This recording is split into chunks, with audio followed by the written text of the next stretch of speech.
Olá, muito bem-vindos. Eu sou Lisiane Holdefer, fonoaudióloga e psicóloga, e essa é uma live de perguntas e respostas a respeito de zumbido, hiperacusia, misofonia e fonofobia. Então, bem-vindos. Eu vou aguardar um pouquinho o pessoal entrar. Pessoal, fiquem à vontade para colocar as perguntas, porque nessa live a gente vai só fazer perguntas, então eu não preparei absolutamente nada para a gente conversar especificamente em alguma direção. Então, se surgirem perguntas, por favor, vão colocando. Eu vou começar já colocando as perguntinhas que surgiram aí na caixinha de perguntas para a gente poder conversar e discutir, e à medida que forem tendo outros questionamentos, outras dúvidas, coloquem que a gente vai esclarecendo por aqui, tá bom? Então vamos lá, a primeira perguntinha que eu tenho aqui tá colocada assim: quem tem síndrome de Meniere e perda auditiva moderada usando o aparelho tem demência? Então vamos lá, deixa eu deixar um pouco claro essa ideia da demência, que é um temor que a gente tem. Então lá atrás a gente começou com a ideia de que quem tem zumbido vai ter demência. Isso começou na verdade com uma propaganda enganosa de uma medicação que dizia que para você evitar o zumbido, evitar a demência, no caso, tratar o zumbido e evitar a demência, você compraria aquela medicação e isso resolveria, e você então curaria o zumbido, porque afinal quem tem zumbido teria demência.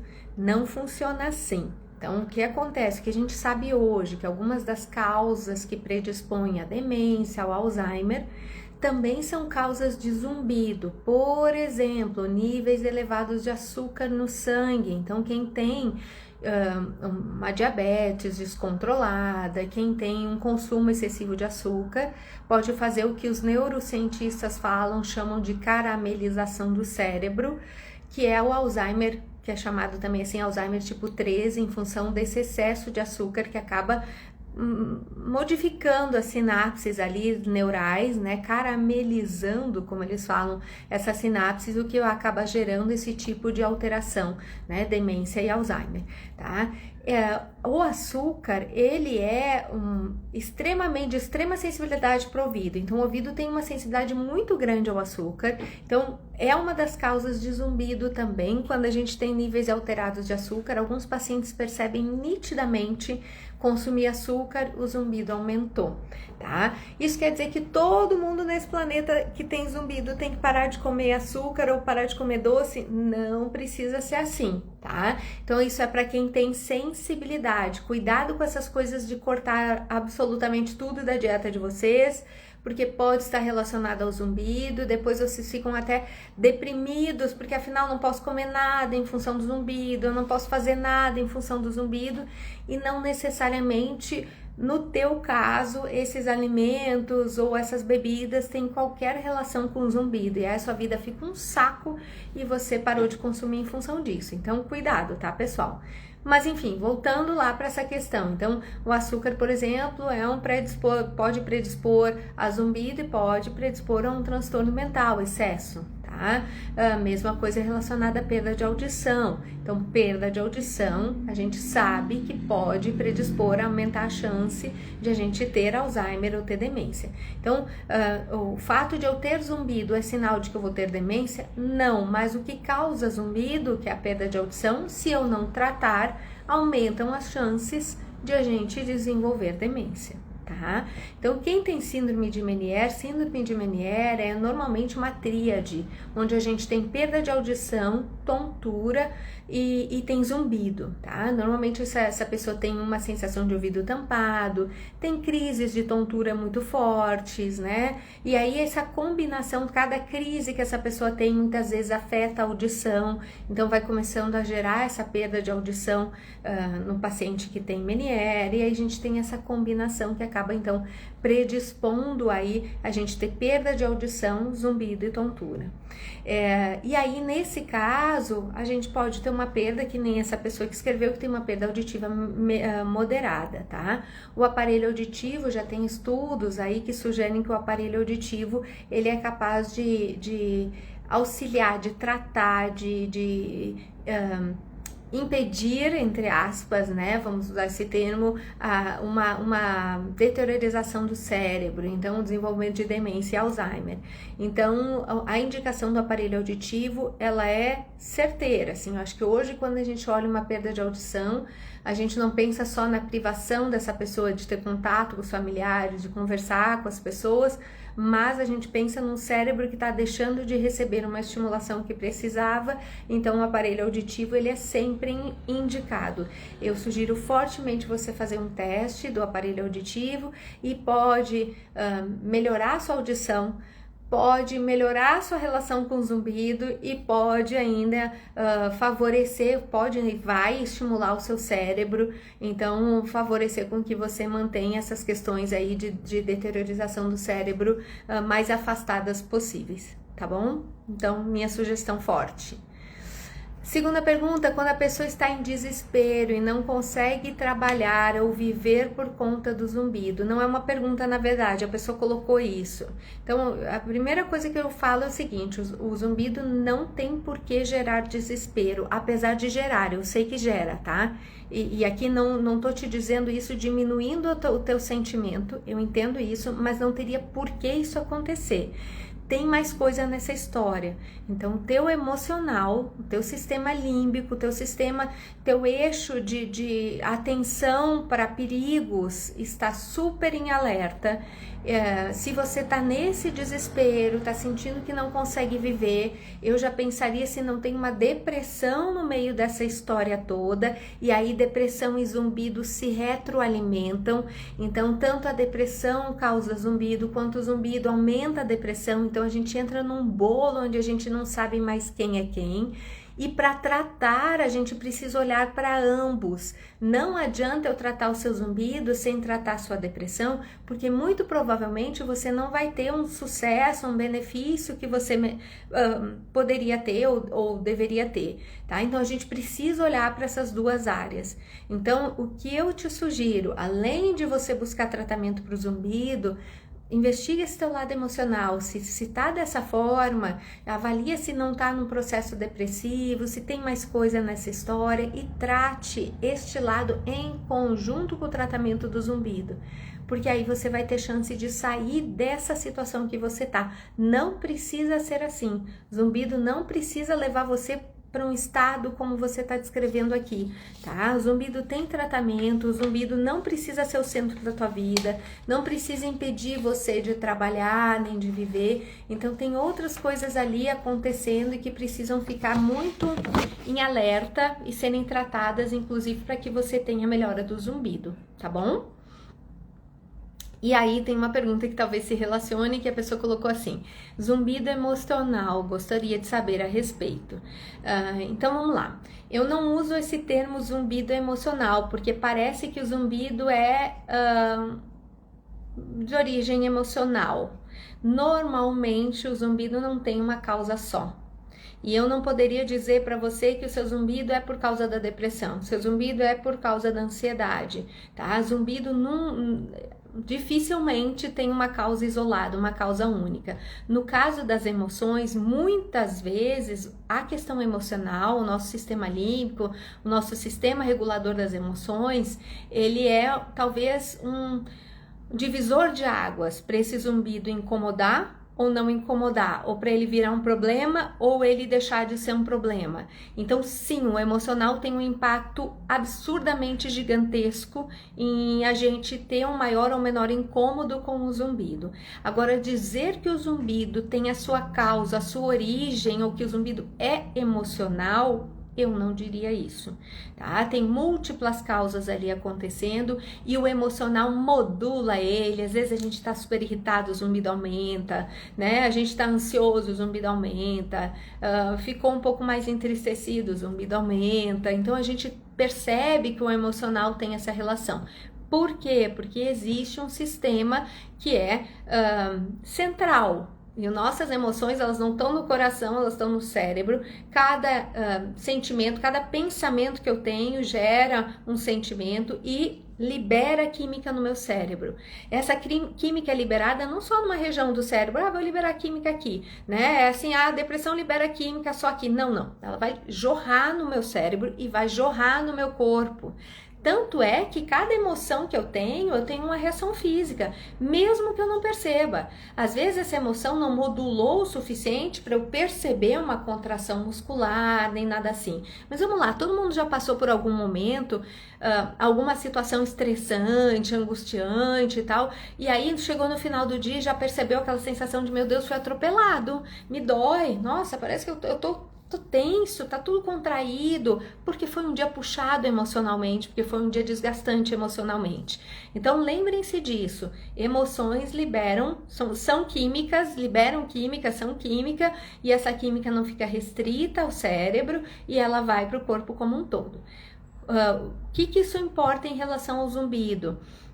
O zumbido, as causas dele muitas vezes são geradas, ele é gerado na periferia, uma alteração no meu ouvido, na minha audição, uma alteração metabólica na glicose do meu sangue, no colesterol, nas vitaminas, uma alteração muscular, mas quem lê essa informação? Cérebro. E a gente já sabe que quem tem zumbido tem áreas do cérebro com uma ativação diferente, tá? Não é lesão, não é dano, mas uma ativação diferente. Aí pensa que a gente já tem uma hiperativação nesse cérebro e eu libero uma química que hiperativa o cérebro. O que acontece? Eu aumento o zumbido. Então parece que quando em determinadas situações, estresse, ansiedade, depressão, entristecimento, a química acaba favorecendo e aumentando o zumbido. Então sim, o emocional tem um papel, eu diria, chave talvez, para boa parte dos zumbidos.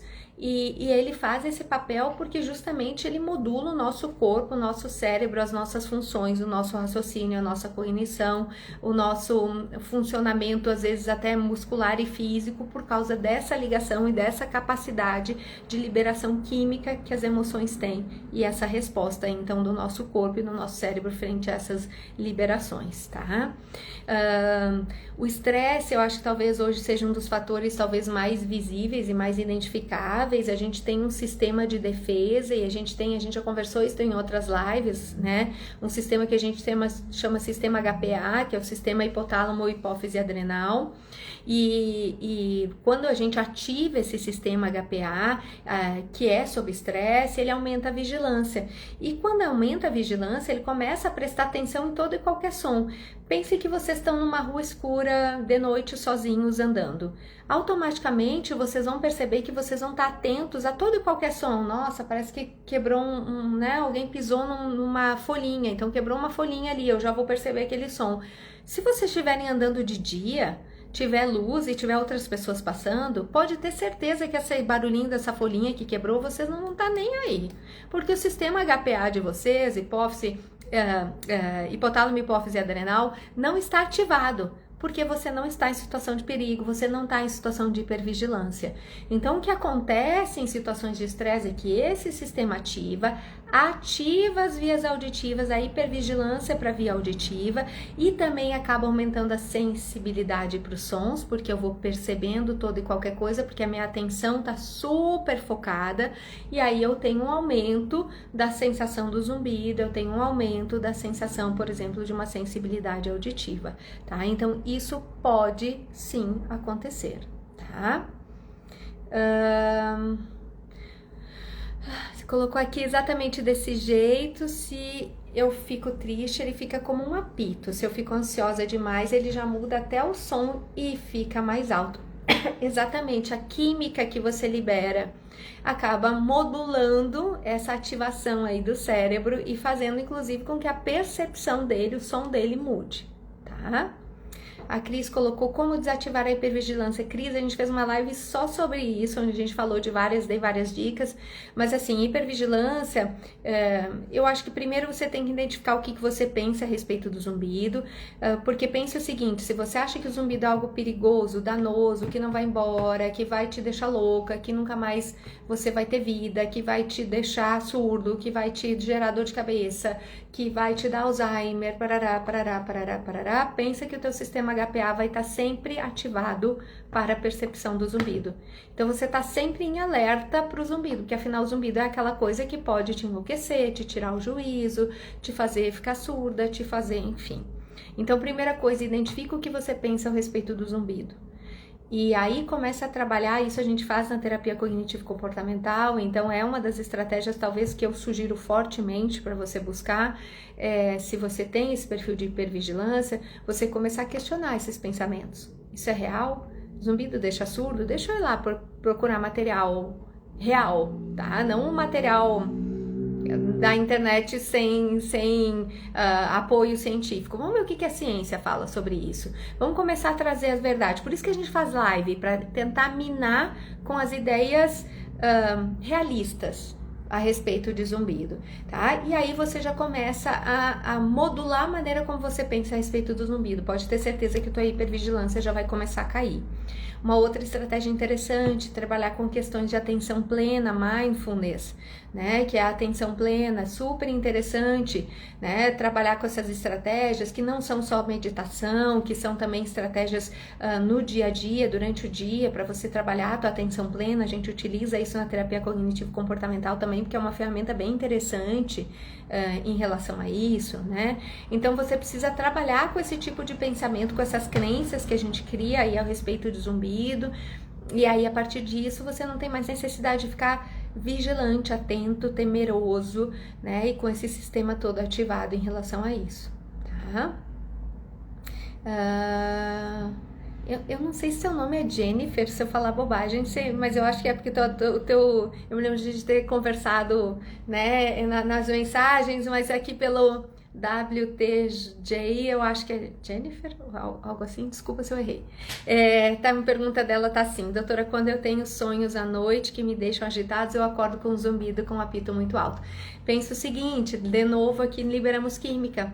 Então, a gente, além de ter uma quebra, às vezes, no sono, a gente acorda assustado, né? Então, tem toda a química do susto, do medo, daquele sonho. Tem o fato de a gente quebrar o ciclo do sono, né? Então, a gente já acorda assustado. Tem o fato de, às vezes, a gente tá sonhando, contrai a musculatura, porque é um sonho tenso. Então, tem vários fatores que podem fazer com que isso aconteça quando você tem um sonho mais agitado, Oi, Jennifer. Um sonho mais agitado, um sonho mais assim, porque justamente tem musculatura, tem química, tem quebra do sono, que são todas coisas que podem ter relação com a percepção do zumbido, tá? Então faz sentido perceber isso sim, tá? Outra pergunta que me deixaram: o zumbido é um sintoma de algo que não está bem, é isso mesmo? Então sim, zumbido é um sintoma, ele não é uma doença. Os sintomas, eles vêm para nos avisar que algo alterou, algo não está como estava, não saiu do nosso equilíbrio, do nosso natural e normal. Não necessariamente precisa ser algo grave, às vezes são coisas não graves, às vezes são coisas temporárias, né? Por exemplo, se eu tiver uma otite, eu posso ter zumbido, e essa otite eu posso tratar, então é algo temporário. Eu tenho uma sinusite, eu tenho zumbido, eu tenho até aumento do zumbido, né? E é algo temporário. Então, muitas vezes o zumbido vem para nos avisar, sim, de que alguma coisa está alterada aí no corpo, não necessariamente nada grave, mas ele é um sinalizador. Aí você vai me dizer: tá, mas eu já resolvi o que causou meu zumbido. Eu tava, por exemplo, super gripada quando ele apareceu e eu tava super estressada. E juntou isso tudo, pronto, o zumbido apareceu. Só que ele não foi embora, o estresse foi embora, o meu problema, a sinusite foi embora, a rinite foi embora, e o zumbido não foi. O que aconteceu? Lembra da história do cérebro? Então, as causas periféricas ativaram a circuitaria central, e o que tinha na periferia já se resolveu, mas a circuitaria se mantém ativa. A gente sempre costuma trazer a comparação do membro fantasma. Quem já ouviu falar de pessoas que perderam o braço, o pé, a mão e seguem sentindo como se aquele braço, aquele pé, aquela mão que não existem mais, ainda estivessem ali. Então, sentem coceira, sentem dor, porque no cérebro o registro daquele braço, pé e mão ainda está lá no cérebro. Então, isso acontece em torno de uns 30% de amputações. Então, isso pode acontecer com o zumbido também. A causa foi, e lá no cérebro aquela hiperagitação daquelas áreas aconteceu. Tem tratamento nesses casos? Lógico que tem. O tratamento para zumbido sempre vai envolver neuroplasticidade, mudanças lá no cérebro. Então a gente vai nessa direção e trata o zumbido diretamente, os sintomas zumbido, tá? E é por isso que a gente pede para vocês irem pro otorrino. Porque pro otorrino descartar se tem alguma coisa ali que precisa ser tratada. Já que ele é um sintoma, tá avisando que tem alguma coisa, que coisa é essa? Ou se já foi embora, ou se não é nada que tenha um tratamento ali naquele momento e a gente trata o zumbido então. Aí segue o baile, tá bom? Jennifer, de nada, viu? Valdiranha. Boa noite. Boa noite. Muita dor no pescoço e travamento na nuca é zumbido? Não, dor no pescoço, travamento na nuca é uma alteração muscular que pode sim acabar por gerar zumbido, não necessariamente. A gente tem várias pessoas com travamento na nuca, que tem travamento no pescoço e que não tem zumbido. Agora, se você tem zumbido e tem o travamento, me faz pensar fortemente que sim, eles possam ter uma relação, tá? Então, essas alterações que são musculares, às vezes, elas estão envolvidas na manutenção ou na produção do zumbido, tá? A Rosana colocou, tem alguma coisa com vascular, se o zumbido pode ser uma questão vascular, pode, por isso tem que passar pelo otorrino, e aí o otorrino vai descartar isso, tá? E aí ele vai avaliar se esse zumbido tem características que podem fazer a gente desconfiar de um zumbido que seja de origem vascular e vai pedir exames específicos para isso e descartar ou confirmar e aí passar o tratamento adequado, se for o caso, tá? Conceição, zumbido tem cura? Essa é a minha última pergunta aqui do negócio. Prometo que eu vou responder essa pergunta para você, tá bom? Tá aqui na minha listinha, que tinham colocado na caixinha, não sei se foi você, mas eu vou responder essa pergunta, tá? Quais foram as novidades sobre zumbido no congresso? Então, eu vim do congresso da Fundação de Otorrinolaringologia, que aconteceu em São Paulo, congresso que aconteceu de quarta a sábado. Eu dei uma aula a respeito da terapia cognitivo-comportamental no tratamento do zumbido. E teve uma sala especificamente que era só zumbido e tontura. Eu fiquei só nessa sala todos esses dias. E a gente só viu falar de tratamentos, de terapias, de diagnósticos, tanto para zumbido, quanto para sensibilidade auditiva, quanto para tontura, tá? O que a gente tem aí são abordagens medicamentosas que eu não tenho como entrar nisso, eu não sou médica, então eu não medico, tá, pessoal? Então, essa parte aí de medicação é com os médicos, que são para as possíveis causas do zumbido, lembrando isso, tá? A gente não tem remédio para o zumbido, não existe medicação para o zumbido, mas a gente, em alguns casos, tem causas do zumbido que são tratáveis por forma de medicação. Então, por exemplo, se eu tenho otite, eu talvez vá precisar de medicações específicas para poder resolver essa otite. Se ela for a causa do zumbido, é possível que, resolvido isso, a gente resolva o zumbido, tá? Então, a gente tem aí uma parte medicamentosa que eu não vou adentrar, tá? Até por ética.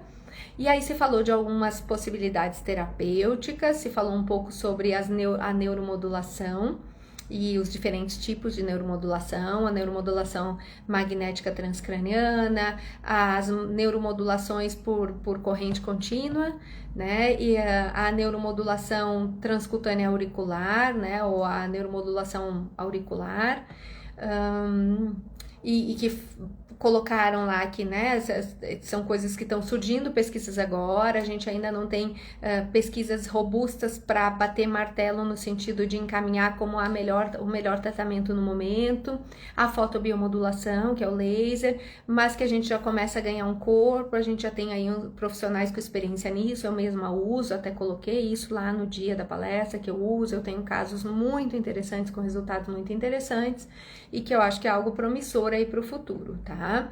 Eu falei sobre a terapia cognitivo-comportamental. Hoje o que a gente tem de documentação científica é o tratamento mais eficaz, documentado, mais corroborado pela ciência e que seria o mais indicado no tratamento do zumbido no mundo, que curiosamente foi uma das coisas que eu levantei no Brasil, não é o que a gente não vê os pacientes aderindo à terapia cognitivo-comportamental. Eu acho que existe algo aqui que é um pouco diferente, talvez, da Europa, que é onde a gente já tem isso muito difundido, né? E, enfim, tanto é que a gente tem tantas pesquisas e tanta, né, apoio científico para dizer, não, esse é um tratamento que realmente funciona. Se falou um pouco das terapias sonoras como possibilidades terapêuticas também, então que a gente agrega os aparelhos auditivos também como possibilidades terapêuticas aí para o tratamento do zumbido, quando há indicação, lembrando que o aparelho auditivo tem uma indicação, e cuidado com a ideia, sempre bom reforçar a ideia milagrosa de que eu botei o aparelho no período de teste, mas o zumbido não sumiu, não vai sumir, tá?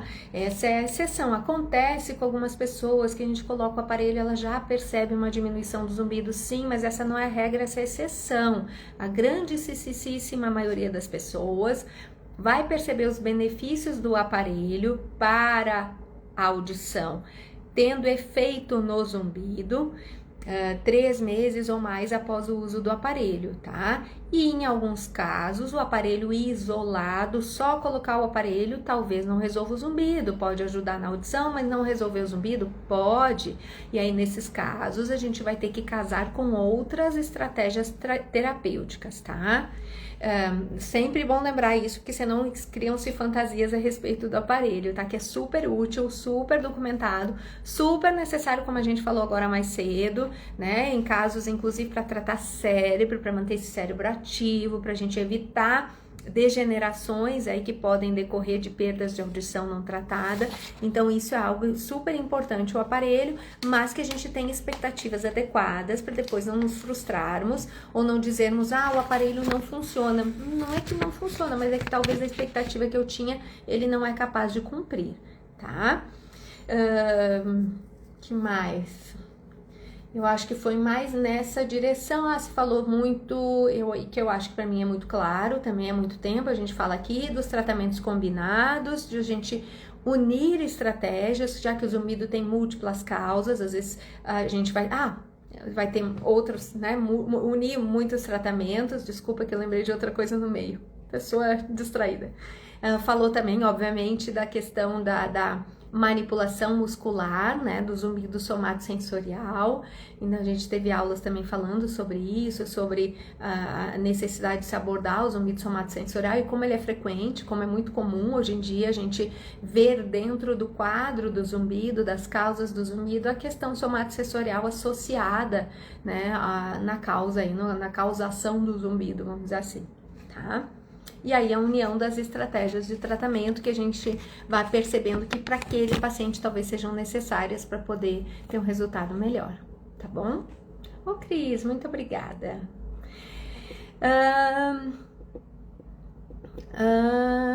Que mais? Os sons internos na cabeça é mais alto para algumas pessoas e mais baixos para outras? Só um pouquinho, gente. O que são os internos da cabeça, o que eu acho que essa pessoa está querendo dizer é que existem estudos que sugerem que todos nós, se sentarmos no silêncio, perceberemos zumbido, perceberemos um som. Porque o nosso corpo faz barulho, toda máquina faz barulho para trabalhar. E talvez ele queira perguntar assim, esse som a gente que tem zumbido incômodo é porque esse som é mais alto do que aqueles que nem sabem que tem, que não percebem que tem. O que acontece é que o que muda o som do zumbido é, primeiro, ter algum gatilho que faça ele ficar mais alto. Então esse som do corpo, por que ele aumentou? Porque ele veio dizer que alguma coisa aqui no corpo não alterou. Então vamos lá. Ligo o ar-condicionado, eu trabalho com ele o dia inteiro. De repente ele começa a fazer um barulho. Tac, tac, tac. Ou começa a fazer um mom mais forte. O que ele me avisa? Alguma coisa está errada nesse ar-condicionado, vou ter que chamar o técnico porque ele não funciona assim, tem algo errado. Ele já fazia barulho antes? Ele já fazia barulho antes. Não existe máquina sem barulho. Mas esse som ficou mais forte para me avisar que alguma coisa tá errada com o ar-condicionado, alguma coisa alterou nesse ar-condicionado, tá? E aí o que acontece é que no zumbido a gente já tem o som do corpo, é possível que esse som, existem teorias falando assim, que esse som se amplificaria para avisar que alguma coisa alterou nessa homeostase, nesse funcionamento aí desse corpo, e tá avisando para ir lá ver o que que é, para procurar ajuda, para poder descobrir o que é que tá acontecendo ali, para poder tratar.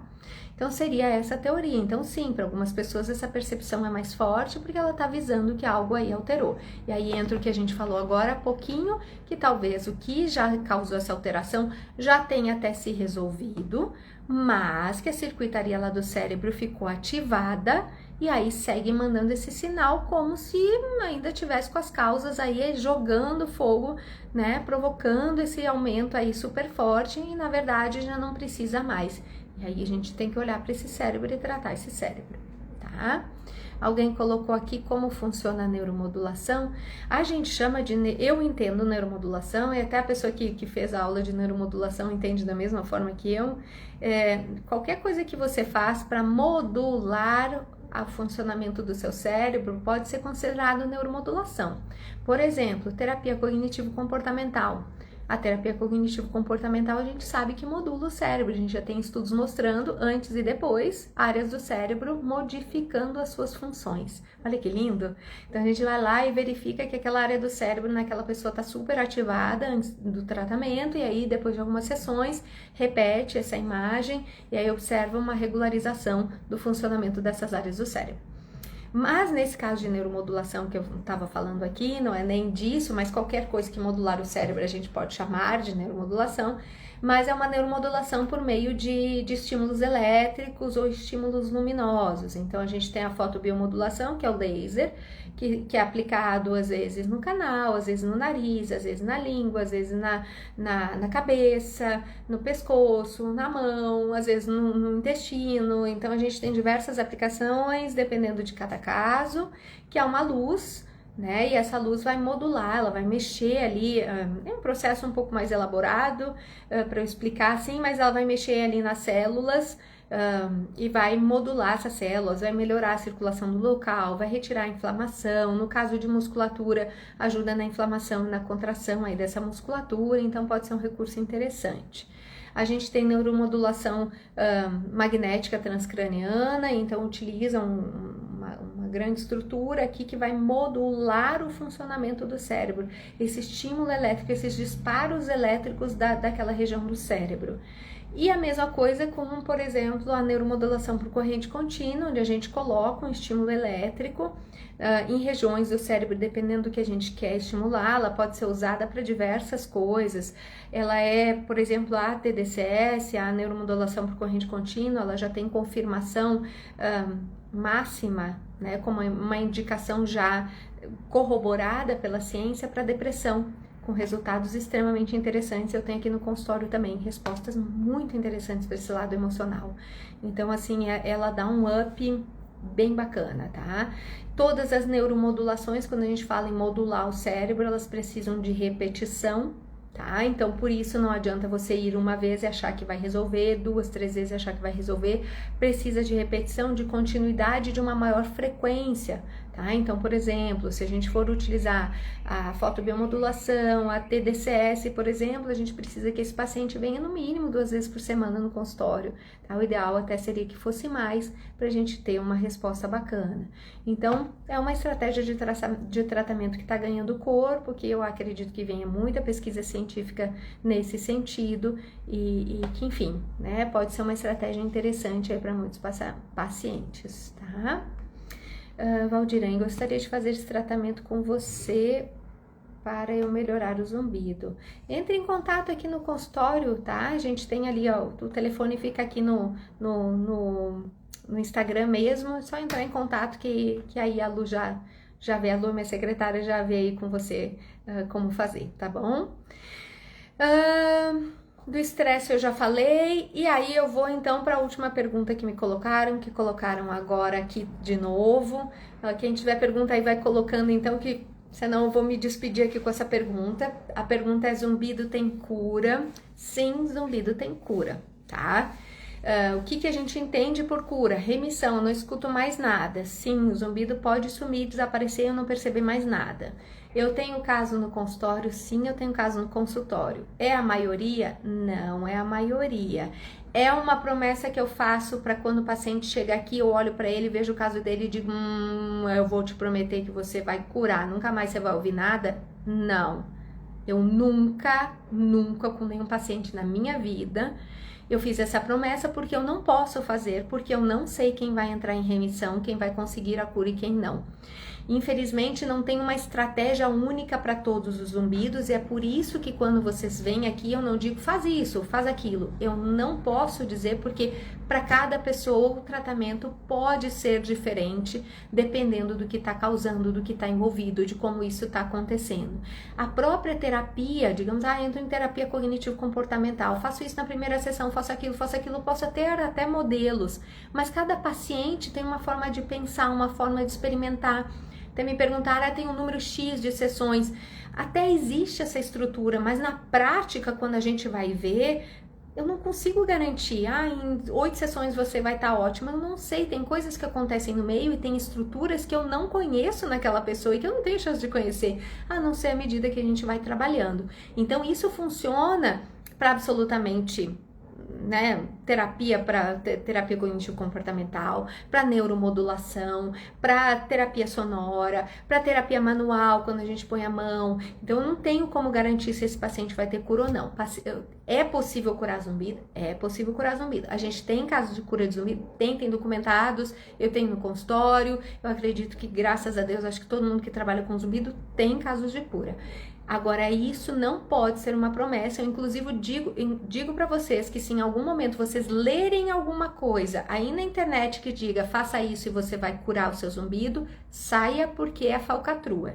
E se vocês forem num profissional que vocês sentem na frente dele e ele te diga, eu garanto para você que você vai curar do seu zumbido, vai embora, porque também é falcatrua. Infelizmente, não é uma promessa que nós possamos fazer.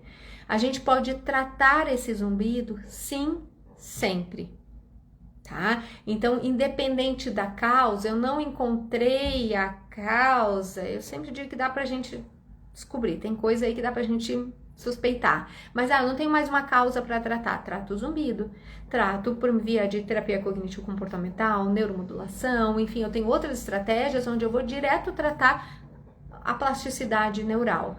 Sim, é possível. Promessa de cura, não, mas tratamento sim. O zumbido pode diminuir, o zumbido pode deixar de ser um incômodo, ele pode até nem mudar, acreditem, nem mudar o volume, mas ele não ser nenhum incômodo. Você vai me dizer, impossível, nesse volume aqui não é possível que ele não me incomode na vida, acredite. A gente tem documentado aí pessoas com zumbido super forte e incômodo nenhum, e pessoas com zumbido super fraquinho e incômodo absurdo. Então a questão não tá no volume do zumbido, mas está no significado que a gente dá para ele. E aí a gente consegue mexer em muita coisa. Então, a vida não precisa terminar por causa de zumbido, a gente não precisa deixar de trabalhar por causa de zumbido, né? Observe se isso está acontecendo com você, se não tem outras coisas nessa história, né? Avalie o seu emocional com muito critério, com um olhar muito clínico. Lembre-se de que o emocional, o zumbido, volto a dizer, não é emocional, mas o emocional tem um papel indispensável em favorecer ou dificultar eu melhorar o meu zumbido, ou até eu curar o meu zumbido ou não. Então observem essa questão também e vão buscar tratamento, independente de cura, buscar tratamento, ter uma vida boa, ter qualidade de vida, ter, enfim, né, se isso tudo é super possível, tá? Patrícia, você é de Brasília? Eu atendo em Brasília, eu trabalho e moro em Brasília, né? Eu sou gaúcha, mas moro e trabalho e atendo em Brasília, tá? Apareceu aqui mais uma pergunta. Jairo, já fiz lavagem da articulação, artroscopia, mas não deu em nada. Eu percebo que aumenta quando fico estressado, faço força com a mastigação. Você acha que deve ser algo diferente do que eu citei? Olha, Jairo, difícil dizer, tá? Mas com certeza tem aí uma participação do emocional. Lembra que quando a gente fica estressado, irritado e nervoso, a gente inclusive contrai musculatura, que nem a gente conversou mais cedo, né? Então, assim, a gente inclusive dá uma contraída na musculatura.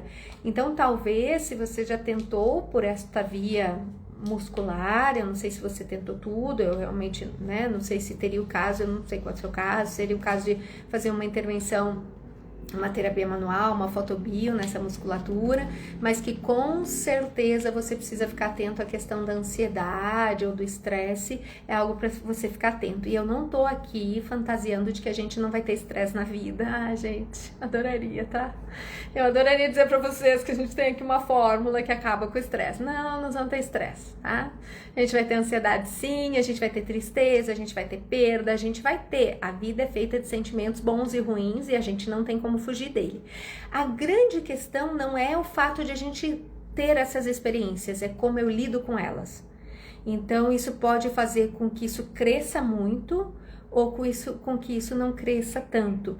Então, vocês já devem conhecer pessoas que às vezes estão ali numa situação super estressante, conduzem essa maneira, de uma maneira tão light, vamos dizer assim, aquela situação estressante, né? E tem pessoas que não têm esse perfil. Eu não tenho esse perfil. Eu não sou uma pessoa que, se passar por uma situação estressante, eu tô light.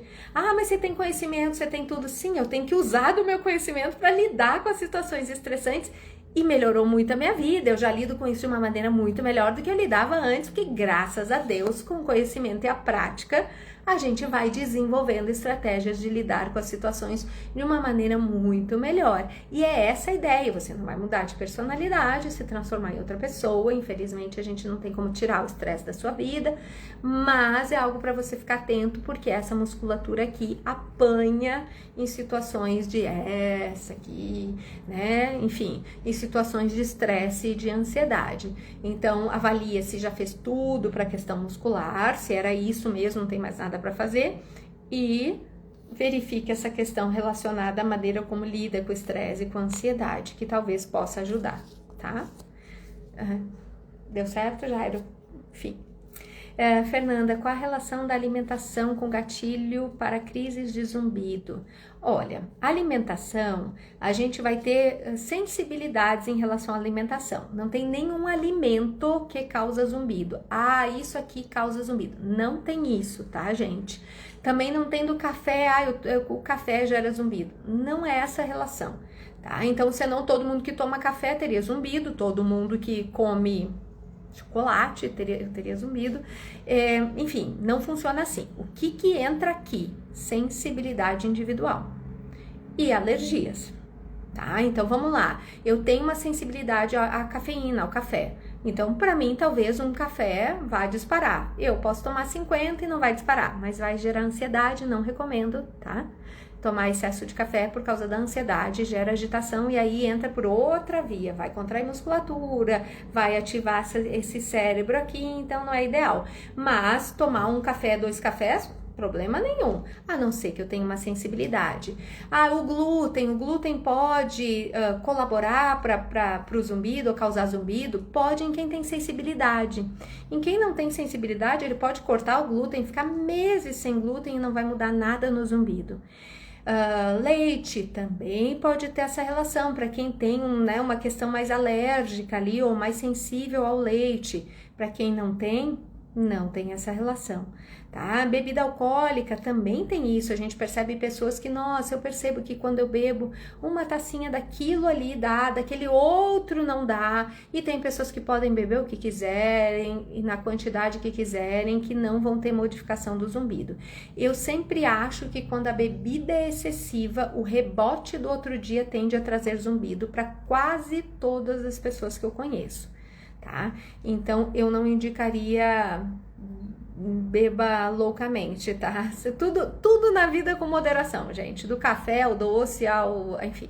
O açúcar da mesma forma, a gente sabe que a glicemia, a alteração do açúcar no sangue, pode provocar, gerar zumbido, e a gente percebe pacientes relatando nitidamente, olha, eu percebi, eu comi, e eu percebi nitidamente que após eu comer, deu ali um tempinho, o zumbido aumentou, ele já tá ali muito linkado ao açúcar. E quem tem, obviamente, já alteração da glicemia no sangue, eu sugeriria ter um belo cuidado com a alimentação e observa se isso ajuda o zumbido. Se não ajudar o zumbido, vai ajudar teu metabolismo, teu pâncreas, teu corpo, teu cérebro. Então, vale a pena ter cuidado porque você já tem uma sensibilidade ao açúcar, tá?